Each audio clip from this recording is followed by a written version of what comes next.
Hello dear students, I am Navnil Gaur from Tagore School, Parbat sir. I heartily welcome you in the online classes of Tagore School class 8th. As you can look on the screen, in this class we are going to study the science book of 8th class. जैसा कि आप देख पा रहे हैं screen पर, इस class में हम लोग स्टडी करने वाले हैं 8th क्लास की साइंस बुक के बारे में.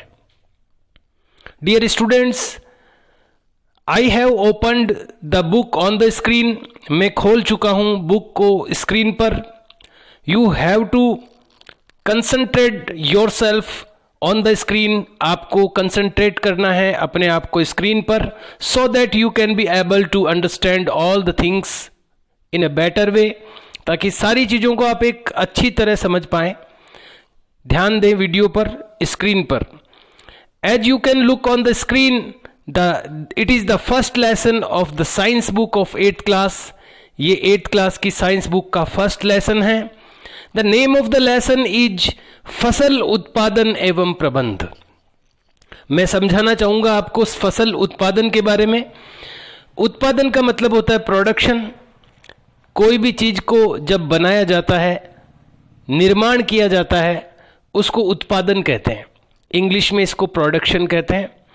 और प्रबंध का मतलब होता है किसी चीज की व्यवस्था करना, प्रबंध करना, व्यवस्था करना. इंग्लिश में हम इसको मैनेजमेंट कह सकते हैं. तो यहां हम इस लेसन में पढ़ने जा रहे हैं फसल का उत्पादन कैसे किया जाता है, यानी फसल कैसे प्राप्त की जाती है, बनाई जाती है, और फिर उसका मैनेजमेंट कैसे होता है. यानी फसल को प्राप्त करने के लिए हमें किन किन चीज़ों की व्यवस्था करनी पड़ती है, कैसे उसका मैनेजमेंट करना होता है.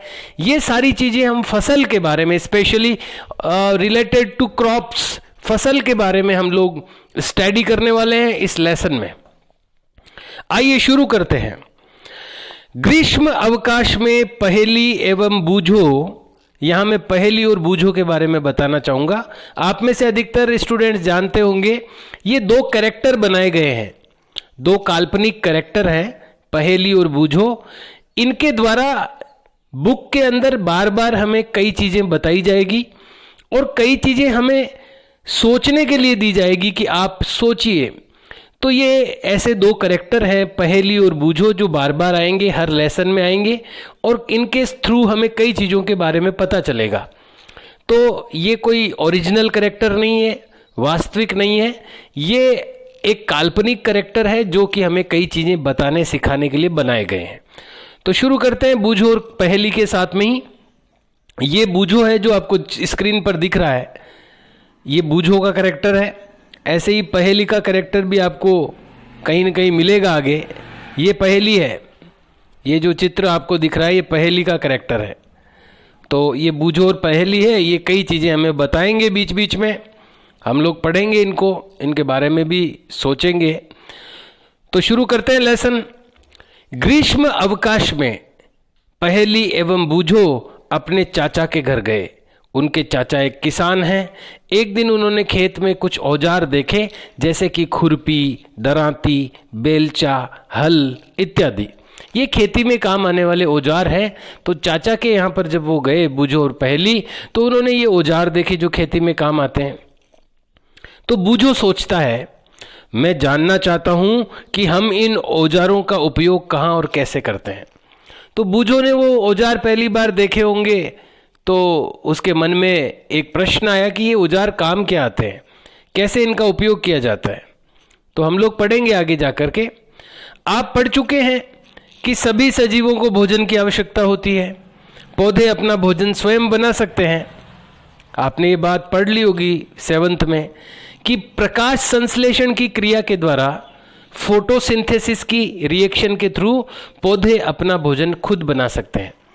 केवल पौधे ही हैं जो अपना भोजन खुद बना सकते हैं. कोई भी प्राणी अपना भोजन खुद नहीं बना सकता है. प्राणी जो होते हैं वो पौधों के ऊपर डिपेंड होते हैं, निर्भर होते हैं. आप सोचिए, आज हम जो चीज़ें खा रहे हैं, रोटी सब्जी खा रहे हैं या कोई फल फ्रूट खा रहे हैं, वो सब कहाँ से आता है? वो सब हमें प्लांट्स से मिलता है, पौधों से मिलता है. जो खेती में हम पौधे उगाए जाते हैं वो उनसे हमें प्राप्त होता है। यहाँ तक कि पहनने का कपड़ा भी कपास से मिलता है, सूती कपड़ा। तो बहुत सारी चीज़ों के लिए और ख़ास तौर पर खाने पीने के लिए तो प्राणी जो होते हैं वो पौधों पर ही निर्भर होते हैं, लेकिन पौधे किसी पर निर्भर नहीं होते हैं। पौधे अपना भोजन स्वयं बनाते हैं, सूरज की रोशनी से, हवा से, और जो ज़मीन के अंदर से उसको पानी मिलता है, खनिज लवण मिलते हैं। तो इन सब चीज़ों की सहायता से पौधे अपना भोजन खुद बनाते हैं। तो यह यहाँ पर लिखा है, आप पढ़ चुके हैं कि सभी सजीवों को भोजन की आवश्यकता होती है। पौधे अपना भोजन स्वयं बना सकते हैं। क्या आपको याद है कि हरे पौधे अपना भोजन किस प्रकार संश्लेषित करते हैं? ये भोजन बनाने की जो क्रिया है, इसके लिए संश्लेषण शब्द काम आता है। सिंथेसिस, इंग्लिश में सिंथेसिस कहते हैं। तो संश्लेषित करना यानी बनाना। तो पौधे अपना भोजन कैसे बनाते हैं? तो प्रकाश संश्लेषण की क्रिया से बनाते हैं। प्रकाश संश्लेषण की क्रिया के बारे में हम 6th-7th में पढ़ चुके हैं कि सूर्य के प्रकाश की उपस्थिति में जल और कार्बन डाइऑक्साइड, ये सब चीज़ें, खनिज लवण, ये सब चीज़ें मिल करके, और जो पौधे की पत्ती है, जो लीव्स होती है, वहाँ पर ये भोजन बनने की क्रिया होती है। ये रिएक्शन होती है जिसको प्रकाश संश्लेषण की क्रिया कहते हैं। तो इस तरह से ये पौधे भोजन बनाते हैं। ये हम लोग पढ़ चुके हैं पिछली क्लासों में, आगे और भी पढ़ेंगे इसी में भी। मनुष्य सहित सभी जंतु भोजन बनाने में असमर्थ है। हम लोग भी अपना भोजन स्वयं नहीं बना सकते। कई लोगों को लगता है कि रसोई में जाके बनाते हैं ना, लेकिन उसको बनाना नहीं कहते हैं, वो अरेंज करना है। जो चीज़ें हमें काम में आती है भोजन बनाने की, वो सब चीज़ें हमें प्लांट से मिलती है। पौधों पर हम निर्भर हैं हर चीज़ के लिए। भोजन बनाने का मतलब ये नहीं है कि सब्जी बना ली, रोटी बना ली। जिन चीज़ों को हम खा रहे हैं, वो चीज़ें कहाँ से आ रही है? क्या वो चीज़ें हम खुद बना रहे हैं? तो हम खुद नहीं बना रहे हैं, वो पौधों से हमें प्राप्त होती है। इसलिए हम भी अपना भोजन खुद बनाने में सक्षम नहीं है। मनुष्य सहित सभी जंतु भोजन बनाने में असमर्थ हैं। तो जंतुओं के भोजन का स्रोत क्या है? जंतु अपना भोजन कहाँ से प्राप्त करते हैं? तो जंतु या तो किसी दूसरे जंतु को खाते हैं या फिर पौधों के ऊपर निर्भर है। दो ही प्रकार है। परंतु हम अपना भोजन ग्रहण ही क्यों करते हैं? तो भोजन ग्रहण करने की आवश्यकता क्या है? आप जानते ही हैं कि सजीव भोजन से प्राप्त ऊर्जा का उपयोग विभिन्न जैविक कार्य प्रक्रमों में, जैसे पाचन, श्वसन एवं उत्सर्जन के संपादन में करते हैं। यानी हमारी बॉडी को मेंटेन करने के लिए हमें भोजन करने की आवश्यकता होती है। भोजन से जो ऊर्जा मिलती है उससे हमारी बॉडी मेंटेन होती है। बॉडी के अंदर बहुत सारे काम चलते रहते हैं। पाचन होता है, श्वसन, सांस लेने का जो सिस्टम है वो चलता है, उत्सर्जन, बेकार पदार्थों के शरीर के बाहर निकाला जाता है, और भी अनेकों काम बॉडी के अंदर चलते रहते हैं। तो वो बॉडी के अंदर जो काम चल रहे हैं, काम बिना ऊर्जा के कैसे चलेंगे? तो ये ऊर्जा हमें भोजन से प्राप्त होती है। भोजन से प्राप्त ऊर्जा का उपयोग विभिन्न जैविक प्रक्रमों, जैविक यानी जीवों के अंदर जो चलने वाले प्रक्रम है उनमें, जैसे पाचन, श्वसन, उत्सर्जन, उनके संपादन में किया जाता है। इस ऊर्जा का उपयोग जो हमें भोजन से प्राप्त होती है। हम अपना भोजन पौधे अथवा जंतुओं दोनों से ही प्राप्त करते हैं। जैसे मैंने बताया कि हम कुछ लोग जो मांसाहारी होते हैं वो जानवरों को भी खाते हैं, तो जंतुओं पे भी निर्भर हैं भोजन के लिए। और ज़्यादातर लोग शाकाहारी होते हैं तो वो पौधों पर निर्भर होते हैं। बूझो फिर आ गया है कुछ सोच विचार करने के लिए। क्योंकि हम सभी को भोजन की आवश्यकता होती है, अतः हम अपने देश के इतने अधिक लोगों को भोजन किस प्रकार उपलब्ध करा सकते हैं? यानी ये कह रहा है कि जब सभी को भोजन की जरूरत होती है, सबको भोजन चाहिए, और भोजन का मुख्य स्रोत होते हैं पौधे, तो जब इतने लोगों को भोजन चाहिए तो ये फिर इतने लोगों को भोजन मिलता कैसे है? बूझो ये सोच रहा है। पहेली भी आ गई है। पहेली क्या कह रही है? भोजन का बड़े स्तर पर उत्पादन करना आवश्यक है। बिल्कुल है। भोजन जब सबको चाहिए, करोड़ों की आबादी को भोजन चाहिए, तो इसका उत्पादन करना भी आवश्यक है, और बड़े पैमाने पर उत्पादन करना आवश्यक है। वरना अगर भोजन उपलब्ध नहीं होगा तो लोग क्या खाएंगे, और खाएंगे नहीं तो कैसे जिएंगे? तो भोजन का बड़े स्तर पर उत्पादन करना आवश्यक है। एक विशाल जनसंख्या को भोजन प्रदान करने के लिए इसका नियमित उत्पादन उचित प्रबंधन एवं वितरण आवश्यक है। देखो 3 चीजें यहां पर कही गई है। एक तो नियमित उत्पादन, यानी रेगुलर उसको उत्पादन किया जाए, खाली एक बार उत्पादन कर लिया उससे काम नहीं चलेगा, तो नियमित उत्पादन करें उस चीज का। भोजन, इस विशाल जनसंख्या को भोजन प्रदान करने के लिए नियमित उत्पादन, रेगुलर प्रोडक्शन चाहिए, बार बार उत्पन्न करना पड़ेगा, नियमित उत्पन्न करना पड़ेगा। और उचित प्रबंधन, फिर उसका वेल मैनेजमेंट हो, उसका मैनेजमेंट ठीक हो।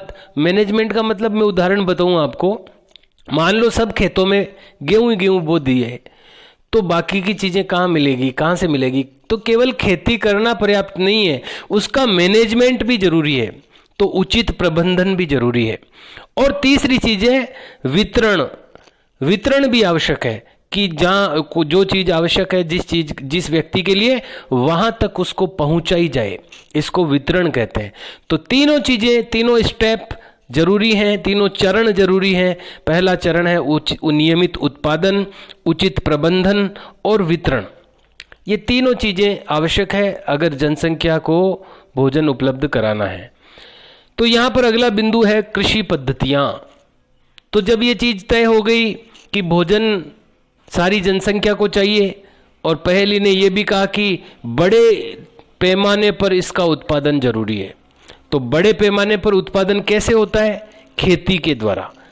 खेत वो फैक्ट्रियां हैं एक तरह की जो भोजन का उत्पादन करती है। तो ये खेतों के माध्यम से, खेती के माध्यम से ये उत्पादन किया जाता है भोजन का। तो यहाँ पर खेती की पद्धतियाँ बताई जा रही है कि खेती की कितने पद्धतियाँ हैं। पद्धति का मतलब क्या होता है? पद्धति का मतलब होता है विधि से ही पद्धति बनी है। विधि यानी तरीका। कृषि करने के कई तरीके हैं, कृषि की कई पद्धतियाँ हैं, उनके बारे में यहाँ बताया जा रहा है। लगभग 10,000 ईस्वी पूर्व, यानी ईसा से 10,000 वर्ष पूर्व तक मनुष्य घुमंतु थे, यानी घूमते रहते थे। वे एक स्थान से दूसरे स्थान तक भोजन एवं आवास की खोज में समूह में विचरण करते रहते थे। ग्रुप में लोग, जैसे जानवर ग्रुप्स में जानवर घूमते हैं, ऐसे ही मनुष्य भी घूमा करता था कभी। वे कच्चे फल और सब्जियां खाते थे और उन्होंने भोजन के लिए जंतुओं का शिकार करना प्रारंभ किया। कालांतर यानी बाद के समय में खेती करना सीखा मनुष्य ने। पहले खेती करना नहीं आता था, यूं ही जो कुछ भी कच्ची सामग्री मिलती थी वो खा लेता था। अपने आप जो वन में जो चीजें उगी हुई मिल जाती थी वो खा लेता था। लेकिन बाद में फिर उसने खेती करना सीखा, चावल, गेहूं एवं अन्य खाद्य फसलों को उत्पादित कर सकें, इसके लिए वो खेती करना सीखा।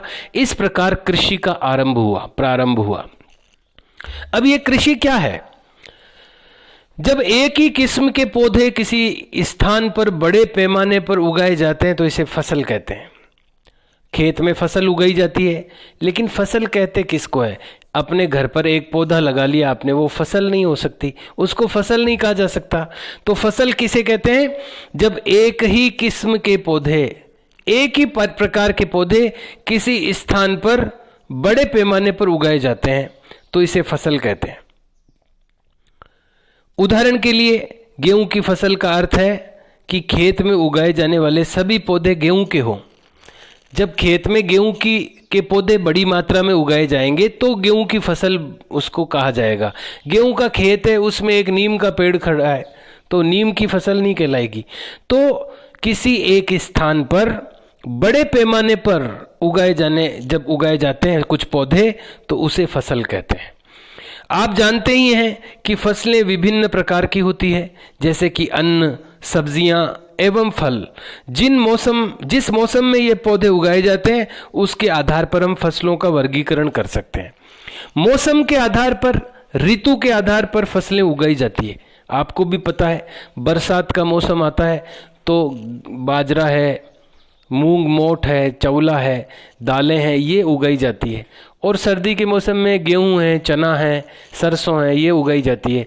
तो ऋतु के आधार पर फसलों को वर्गीकरण किया जा सकता है, उनका वर्गों में बांटा जा सकता है उनको।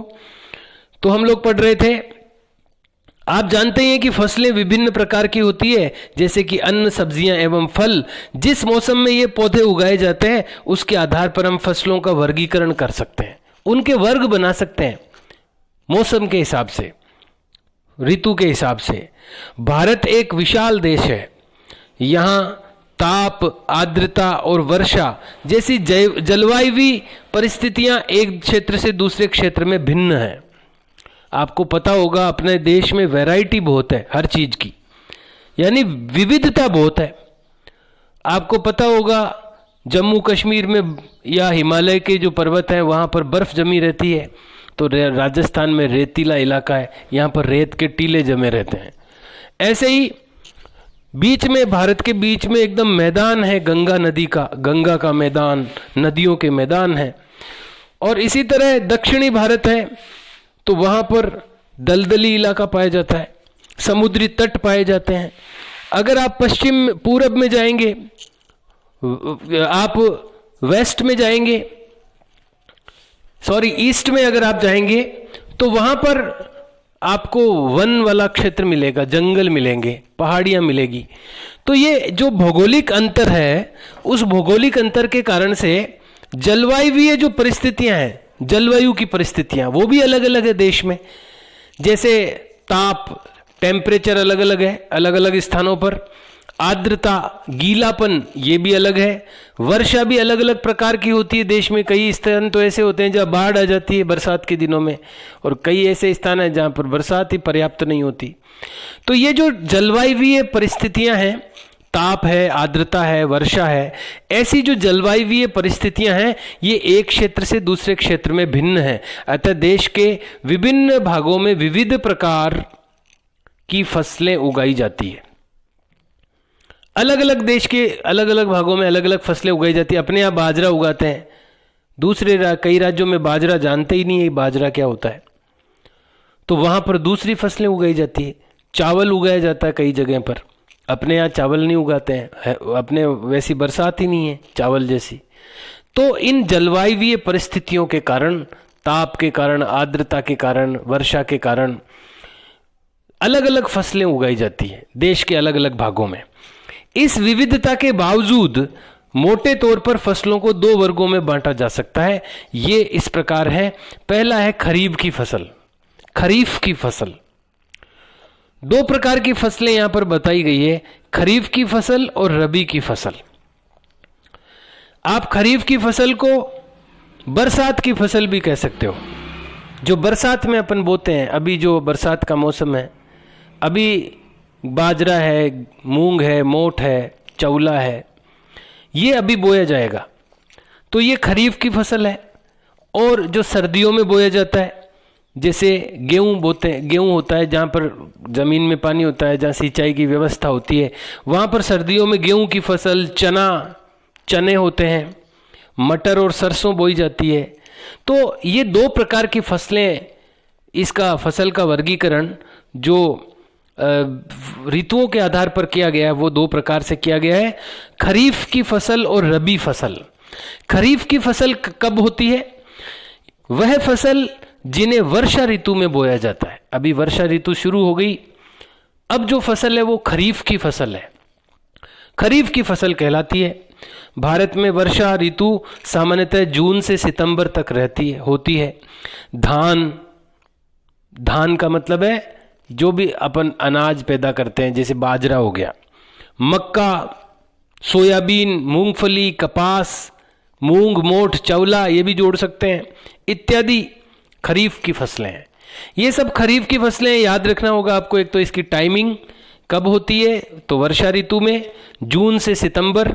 इसके उदाहरण याद रखने होंगे, धान, मक्का, सोयाबीन, मूंगफली, कपास और मूंग, मोठ, बाजरा, ये सब। दूसरी प्रकार की जो है वो है रबी की फसल। ये सर्दी की फसल है, शीत ऋतु, अक्टूबर से मार्च। देखो सितंबर तक तो खरीफ की फसल कट जाती है, देखो आप टाइमिंग देखो इनकी, जून से सितंबर तो खरीफ की फसल है, तो सितंबर में वो कट गई, अक्टूबर में दीपावली आती है, तो दीपावली पे फिर सर्दी की फसल बो दी जाती है। तो एक फसल तो ये हो गई रबी वाली। पहले बरसात में तो रबी की फसल ले लेते हैं, फिर जिसकी सिंचाई की व्यवस्था है वो अगली फसल बो देता है, अक्टूबर में। ये अक्टूबर में जो फसल बोई जाती है, जो मार्च में यानी होली पे काटी जाती है, यानी दीपावली पे बोते हैं, होली पे काटते हैं। ये फसल होती है सर्दी की फसल, ये रबी की फसल कहलाती है। तो ये इस मौसम शीत ऋतु में उगाई जाने वाली फसलें रबी की फसलें कहलाती है। गेहूं, चना, मटर, सरसों, अलसी रबी फसल के इसके उदाहरण हैं। इसके अलावा कई स्थानों पर दालें और सब्जियां ग्रीष्म ऋतु में उगाई जाती है। सब्जियों की जो फसल होती है वो ग्रीष्म ऋतु की, उसको जायद की फसल कहते हैं। वो यहाँ पर कैटेगरी नहीं बनाई है उसकी, लेकिन इसमें बता दिया है कि गर्मी में भी कुछ फसलें उगाई जाती है, जैसे सब्जियां जो है उसको जायद की फसल कहते हैं। यहाँ पर उसका कैटेगरी नहीं दी गई है। तो मेनली यहाँ जो कैटेगरी दी है वो दो ही प्रकार की है, खरीफ और रबी। खरीफ यानी बरसात की फसल, और रबी यानी सर्दी वाली फसल जो अक्टूबर में बोई जाती है और मार्च यानी होली पर काटी जाती है। ये तो हो गई इनकी कैटेगरीज हो गई फसलों की, खरीफ की फसल और रबी की फसल। अगला बिंदु है आधारित फसल पद्धतियां। आधारित फसल पद्धतियां अगला बिंदु है। धान को शीत ऋतु में क्यों नहीं उगाया जा सकता, बूझो पूछ रहा है। धान को जो अभी अपन ने पढ़ा ना कि धान कब उगाते हैं, बरसात में। तो धान को शीत ऋतु में क्यों नहीं उगाया जा सकता, सर्दी में। देखिए हर फसल के लिए एक तापमान होता है, वर्षा होती है, आर्द्रता होती है। हमने 3 बिंदु पढ़े थे, उन तीनों बिंदुओं के आधार पर अलग अलग मौसम में अलग अलग फसल को उगाया जाता है, और देश के अलग अलग भागों में भी अलग अलग फसलों को उगाया जाता है। ताप है, आर्द्रता है, बरसात है। तो इन 3 बिंदुओं के कारण से अब धान की जो फसल है उसको जितनी बरसात चाहिए, जितनी गर्मी सर्दी चाहिए, वो सर्दी में नहीं मिलती है, इसलिए शीत ऋतु में उसको नहीं उगाया जा सकता। तो वो जो सोच रहा है कि धान को शीत ऋतु में क्यों नहीं उगाया जा सकता, क्योंकि शीत ऋतु में उसको जो अनुकूलता चाहिए धान की फसल को, जितनी आर्द्रता चाहिए, जितना तापमान चाहिए, जितना पानी चाहिए, वो उसको नहीं मिल पाता शीत ऋतु में, इसलिए उसको शीत ऋतु में नहीं उगाया जाता। पहली क्या कह रही है, धान को बहुत अधिक पानी की आवश्यकता होती है, अतः इसे केवल वर्षा ऋतु में ही उगाते हैं। अब उसका जवाब पहली ने दे दिया। जो प्रश्न बूझो ने पूछा, जवाब पहली ने दे दिया। इसने कहा कि धान को पानी की ज्यादा जरूरत होती है, इसलिए इसको वर्षा ऋतु में ही उगाया जाता है। फसल उगाने के लिए किसान को अनेक क्रियाकलाप सामयिक अवधि में करने पड़ते हैं। अब फसल उगाते हैं, खेती करते हैं, तो कई काम करने पड़ते हैं। खेती करना भी इतना आसान नहीं है। फसल उगाने के लिए किसान को अनेक क्रियाकलाप सामयिक अवधि में करने पड़ते हैं। आप देखेंगे कि ये क्रियाकलाप उस प्रकार के हैं जिनका उपयोग माली अथवा आप सजावटी पौधे उगाने के लिए करते हैं। आपने कभी गार्डनिंग की होगी, कुछ पौधे उगाए होंगे घर में, तो कैसे काम करना पड़ता है, गड्ढा खोदना पड़ता है, उसको लगाना पड़ता है, उसको पानी देना पड़ता है, खाद देनी पड़ती है, उसकी कटाई छटाई करनी पड़ती है। तो फसल उगाने के लिए किसान को अनेक क्रियाकलाप सामयिक अवधि में करने पड़ते हैं। आप देखेंगे कि ये क्रियाकलाप उस प्रकार के हैं जिनका उपयोग माली अथवा आप सजावटी पौधे उगाने के लिए करते हैं। जैसे आप पौधे उगाते हो घर में, तो जो जो काम करने पड़ते हैं वो किसान को भी करने पड़ते हैं। ये क्रियाकलाप अथवा कार्य कृषि पद्धतियां जो आगे दिए गए हैं, ये जो भी काम है जो फसल को उगाने के लिए करने पड़ते हैं, फसल को बढ़ाने, उसकी वृद्धि के लिए और अच्छा उत्पादन मिले, अच्छी फसल मिले, इसके लिए जो भी काम करने पड़ते हैं वो कृषि पद्धतियां कहलाती है।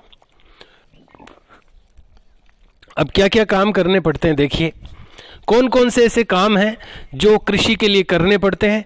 पहला काम है, जैसा कि आपको दिख रहा है स्क्रीन पर, मिट्टी तैयार करना।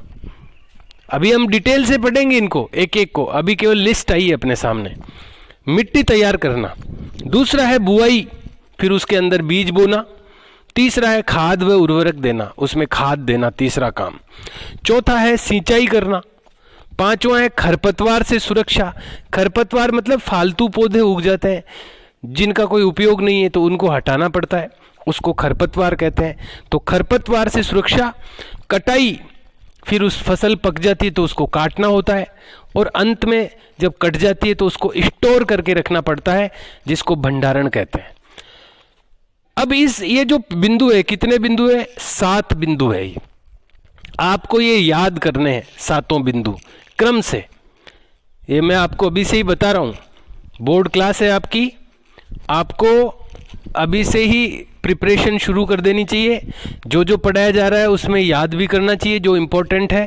हालांकि ये चीज़ें क्वेश्चन आंसर्स में आ जाएगी, लेकिन अभी आप ये याद कर सकते हैं 7 बिंदु।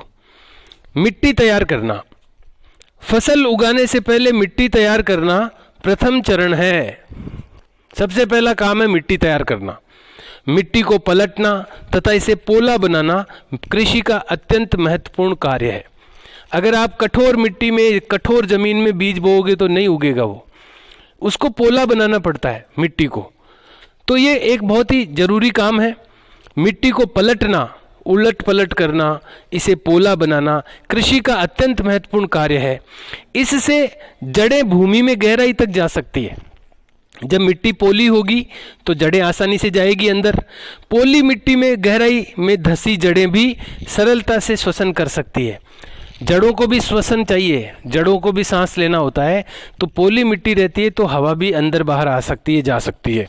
पोली मिट्टी किस प्रकार पौधों की जड़ों को सरलता से श्वसन करने में सहायक है? पोली मिट्टी मिट्टी में रहने वाले केंचुओं और सूक्ष्म जीवों की वृद्धि करने में सहायता करती है।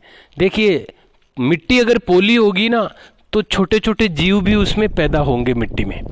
अगर कठोर मिट्टी है तो वहाँ पर सूक्ष्म जीव, छोटे छोटे जीव पैदा नहीं होंगे।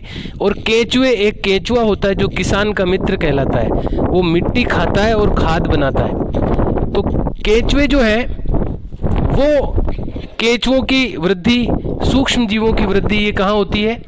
ये होती है पोली मिट्टी में। यह मित्र, ये जीव किसानों के मित्र हैं। ये जो केंचुआ है, ये सूक्ष्म जीव है, ये किसानों के मित्र कहलाते हैं। ये पोली मिट्टी में ही पैदा होते हैं क्योंकि यह मिट्टी को पलट कर पोला करते हैं, ये जो सूक्ष्म जीव, और ये तथा ह्यूमस बनाते हैं। अब ह्यूमस क्या होता है? ह्यूमस एक जरूरी चीज होती है जो पौधे के लिए आवश्यक है, पौधे को बहुत सपोर्ट करती है ह्यूमस।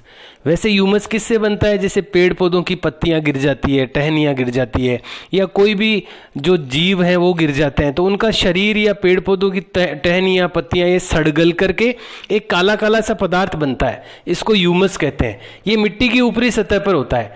तो ये उनको अपघटित कौन करते हैं? ये सूक्ष्म जीव करते हैं जो मिट्टी में रहते हैं। आपने देखा होगा कई बार कोई जानवर मर जाता है तो थोड़े दिनों में उसका शरीर सड़गल के वापस मिट्टी में मिल जाता है। तो ये काम कौन करते हैं? ये मिट्टी में रहने वाले सूक्ष्म जीव करते हैं। तो सूक्ष्म जीव और वो ह्यूमस, वो जो सड़गल के वापस मिट्टी में मिलता है, वो उपजाऊ बनाता है मिट्टी को। तो इस तरह से ये सूक्ष्म जीव होने आवश्यक है अपने खेत में। केंचुए हो तो और अच्छा है, लेकिन ये कहाँ होंगे? जहां पर मिट्टी पोली होगी। तो मिट्टी को पलटना और पोला करना क्यों आवश्यक है? अब इसका आंसर यहां पर दिया गया है। आप पिछली कक्षाओं में पढ़ चुके हैं कि मिट्टी में खनिज, जल, वायु तथा कुछ सजीव होते हैं। इसके अतिरिक्त मृत पौधे एवं जंतु भी मिट्टी में पाए जाने वाले जीवों द्वारा अपघटित होते हैं। जो मैंने बताया कि जंतु यानी मर गया कोई जंतु, कोई जानवर मर गया, कोई पौधा मर गया, खत्म हो गया, तो वो मिट्टी में गिर जाते हैं और उनको फिर क्या है, वो मिट्टी में पाए जाने वाले जो सूक्ष्म जीव हैं वो उनको अपघटित कर देते हैं। इस प्रक्रम में मृत जीवों में पाए जाने वाले पोषक मिट्टी में नियुक्त होते हैं, और ऐसा जब होता है तो उस जीव के अंदर जो, यानी जो जंतु मरा था, जो पेड़ पौधा मरा था, उसमें जितने भी पोषक तत्व थे वो मिट्टी में मिल जाते हैं। यह पोषक पौधों द्वारा अवशोषित कर लिए जाते हैं और पौधों के फिर ये पोषक तत्व काम आते हैं। इसलिए मिट्टी को पोला बनाना जरूरी है, क्योंकि पोली मिट्टी में ही सूक्ष्म जीव होंगे, उसमें ही केंचुए होंगे। वो जो मृत जीव है या मृत पेड़ पौधे हैं उनको अपघटित कर उनका जो पोषक तत्व वो मिट्टी में मिलाते हैं, तो मिट्टी उपजाऊ बनती है। क्योंकि ऊपरी परत के कुछ सेंटीमीटर की मिट्टी ही पौधे की वृद्धि में सहायक है। यानी ये जो ऊपर, आप भी सोचिए, कोई भी जंतु मरेगा तो मिट्टी के ऊपर ही गिरेगा, कोई भी पेड़ पौधे के अंग आकर के गिरेंगे तो पेड़ पौधे के इस मिट्टी के ऊपर ही गिरेंगे। तो ये जो ह्यूमस बनेगा उनके अपघटन से, ये ऊपर की परत में ही रहेगा मिट्टी के। तो ये जो ऊपर की परत है ये बड़ी उपजाऊ होती है, इसमें ह्यूमस पाया जाता है। क्योंकि ऊपरी परत के कुछ सेंटीमीटर की मिट्टी ही पौधे की वृद्धि में सहायक है। अब ऊपर ऊपर रह जाएगी वो ह्यूमस, तो अंदर कैसे जाएगी? जड़ों के पास। इसलिए जब इसको उलट पलट किया जाता है खेती करने से पहले, मिट्टी को जब तैयार करते हैं तो उसको उल्टा पलटा जाता है, तो वो ऊपर की परत तो नीचे चली जाती है, नीचे की परत ऊपर आ जाती है, तो वो नीचे तक पहुंच जाते हैं वो ह्यूमस और जो पोषक तत्व है। तो ये इस तरह से उपयोगी है क्योंकि ऊपरी परत के कुछ सेंटीमीटर की मिट्टी ही पौधे की वृद्धि में सहायक है। इसे उलटने पलटने और पोला करने से पोषक पदार्थ ऊपर आ जाते हैं और पौधे इन पोषक पदार्थों का उपयोग कर सकते हैं। तो अतः मिट्टी को उलटना पलटना एवं पोला करना फसल उगाने के लिए अत्यंत महत्वपूर्ण है। तो ये इस तरह से हमने अभी पढ़ा है पेज नंबर 2 तक। आज हमने 2 पेज पढ़े हैं इस लेसन के, फर्स्ट पेज और सेकंड पेज। मैं इसको पॉइंट को कंप्लीट करना चाहूँगा, इसको हम कंप्लीट कर लेते हैं। मिट्टी को उलटने पलटने व पोला करने की प्रक्रिया जुताई कहलाती है, यानी जिसको हम खेत को जोतना कहते हैं कि खेत जोत रहे हैं, तो इसको जुताई कहते हैं। मिट्टी को उलटना पलटना और पोला करना, इस काम को जुताई कहते हैं। इसे हल चला करके किया जाता है। हल लकड़ी अथवा लोहे के बने होते हैं। यदि मिट्टी अत्यंत सूखी है तो जुताई से पहले इसे पानी देने की आवश्यकता भी पड़ सकती है। जूते हुए खेत में मिट्टी के बड़े बड़े ढेले भी हो सकते हैं, उन्हें पाटल की सहायता से तोड़ना आवश्यक है। जब मिट्टी की जुताई करेंगे हल से तो ढेले होते हैं कई बार, तो उनको लकड़ी का एक पट्टा होता है उससे तोड़ते हैं, फिर वो भी फूट जाते हैं ढेले भी। तो तोड़ने के लिए जो काम आता है वो पाटल होता है, ध्यान रखना है ये। इन्हें एक पाटल की सहायता से तोड़ना आवश्यक है। बुआई एवं सिंचाई के लिए खेत को समतल करना आवश्यक है। यह कार्य पाटल द्वारा किया जाता है। तो पाटल क्या काम आता है ये भी इसमें ध्यान रखना है कि एक तो खेत को समतल करने के लिए और अगर मिट्टी के ढेले हैं तो उनको तोड़ने के लिए पाटल का उपयोग किया जाता है। कभी कभी जुताई से पहले खाद भी दी जाती है। इससे क्या होगा? जुताई से पहले खाद देने से वो खाद मिक्स हो जाएगी पूरी उस मिट्टी में ऊपर नीचे तक। इससे जुताई के समय खाद मिट्टी में भली भांति मिल जाती है। जुताई से पहले खेत में पानी दिया जाता है ताकि वो नरम हो जाती है मिट्टी। तो जुताई ये पहला काम है। जो हमने जो 7 कार्य पढ़े थे, 7 प्रकार के काम करने होते हैं कृषि के लिए, उसमें से ये फर्स्ट स्टेप है जुताई। यहां पर हम लोग आगे अन्य स्टेप्स के बारे में भी पढ़ेंगे, जो 6 स्टेप और हैं। अभी जुताई से संबंधित कृषि के औजार वगैरह के बारे में हम पढ़ेंगे। आगे जाएंगे तो आप और जो दूसरे, जैसे दूसरा था बुआई, तो बुआई के बारे में भी। और ये लेसन लगभग पूरा इन 7 स्टेप्स के इर्द गिर्द ही चलने वाला है और इसमें कौन कौन से औजार काम आएंगे ये सब बातें हम लोग पढ़ेंगे। तो स्टूडेंट्स, आज हमने स्टडी की है पहले चरण के बारे में और यहाँ तक, यानी कि पेज नंबर 2 के बाद में 1 पैराग्राफ और पढ़ा है आज हमने। हम लोग इस लेसन को कंटिन्यू रखेंगे अगले वीडियो में। और तब तक मैं आपको सजेस्ट करना चाहूँगा कि आप एक तो ये 7 जो स्टेप्स हैं खेती के, कृषि के 7 चरण, इनको क्रम से याद करें। आप इनको क्रम से याद करें और ये एक चीज़ होगी जो आपके लिए आगे बेनिफिशियल होगी। आप आगे इसको यूज कर सकेंगे और इस जितना मैंने आपको पढ़ाया है वो आप वापस इसको एक बार स्टडी करें ताकि आपके एकदम अच्छा लर्न हो जाए और आगे जब हम इसको पढ़ें तो इसमें कोई प्रॉब्लम नहीं हो। Students, we will continue the lesson in the next video and we will meet in the next video. Have a nice day. See you and bye.